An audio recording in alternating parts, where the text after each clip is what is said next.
I'm unfortunately guilty of not being one of those very conscious parents and not appreciating my son for everything that he is. He's very different, he's very full on, he is really out there, he is very clever, he just does not goddamn stop even in his sleep like your son.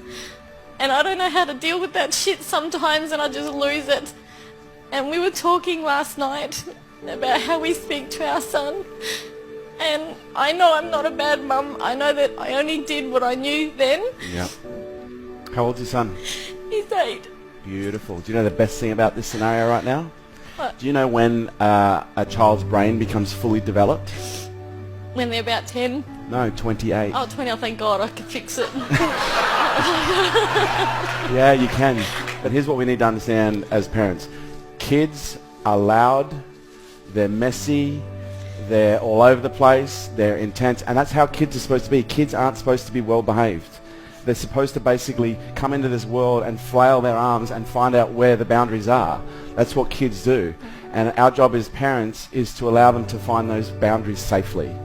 And sometimes it's hard because what kids do is they come into this world and they behave in ways that press our buttons because we see so much of ourselves, you know, in those children. What our kids need more than anything else is they need to learn how to regulate. Most of you who don't know how to regulate is because your parents never demonstrated it to you. Because when a child is having a meltdown, what do most parents typically say? Stop it. Just stop it. For God's sake, stop it. Go to your room. I'm sick of hearing you carrying on. Whereas what a child needs in those moments is a nice, calm parent in the midst of a shitstorm is just to get down on one knee and grab them and bring them in and just hold them and say, it's going to be okay. Just breathe. Just breathe. A child can feel the quality of your presence. And if you're just being with a child, but you're not present with a child, they will literally behave in all sorts of abstract ways because all they want is to feel your presence. Because every time you get pissed off, they may not get the form of presence that they want, but they get the energy. They get the connection. It might be a fit of rage, it creates more pain, but there's a part of them that goes, oh, finally, I'm connected. We need to understand when a child is upset, they just need to be shown how to regulate. And you've got another 18, what have we got, 20 years to work it out. And he'll push every button on the way, don't you worry. He goes, I'll keep pushing your mum. And I went, oh, fine. Yeah?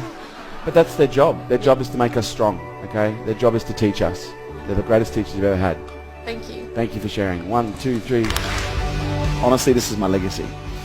And there would be no greater gesture that you can do than to hand this down to the next generation. Show your kids how to regulate and demonstrate to them what calm looks like in the midst of a storm. But I do think parents need to understand the responsibility that is involved with bringing up a child. You've got to ask yourself the question, what kind of a world are we trying to create here?